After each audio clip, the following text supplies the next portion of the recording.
राष्ट्रीय जनता दल पटना प्रदेश कार्यालय में प्रोफेसर अनवर पाशा हैं, जेएनयू में प्रोफेसर हैं और आरजेडी के प्रवक्ता हैं। तेजस्वी ने इनको प्रवक्ता नियुक्त किया है आरजेडी का पक्ष रखने के लिए। अब ऐसे ऐसे प्रोफेसर ही राष्ट्रीय जनता दल का पक्ष रखेंगे। प्रशांत किशोर ने बिहार की सरकार में मंत्री हैं अशोक चौधरी 200 करोड़ के ज़मीन खरीदने का आरोप लगाया है, क्या उनको इस्तीफा देना चाहिए?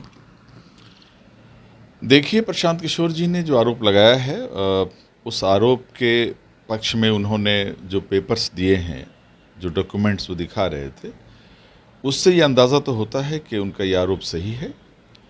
उस आरोप की मेरा ख्याल है उसकी जांच होनी चाहिए कि उसमें कितनी सच्चाई है, और उस आरोप की बुनियाद पर मेरा ख्याल है उन पर एफआईआर भी होना चाहिए।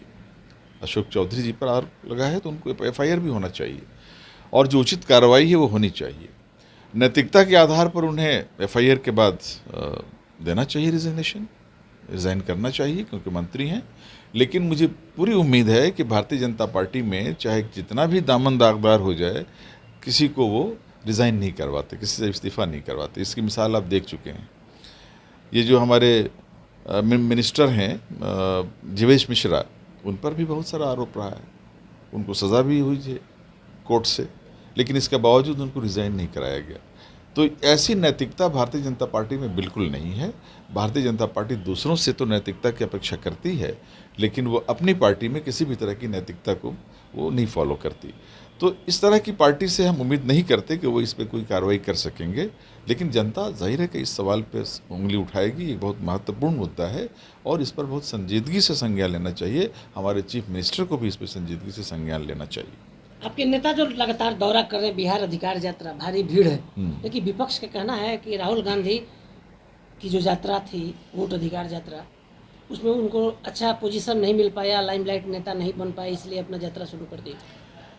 ये बिल्कुल सत्य नहीं है। सत्य तो यह है कि बिहार में जो वोटर्स अधिकार की यात्रा थी, वोटर्स के राइट्स को लेकर के जो यात्रा निकाली गई थी, उसमें वो यात्रा बुनियादी तौर पर हमारा प्लान किया हुआ यात्रा था, तेजस्वी यादव जी का प्लान किया हुआ यात्रा था, और उसमें आकर के राहुल जी उसमें शरीक हुए थे। और जाहिर है कि उनके शरीक होने से वो यात्रा में और ज़्यादा कांग्रेस का भी सपोर्ट हमें मिला।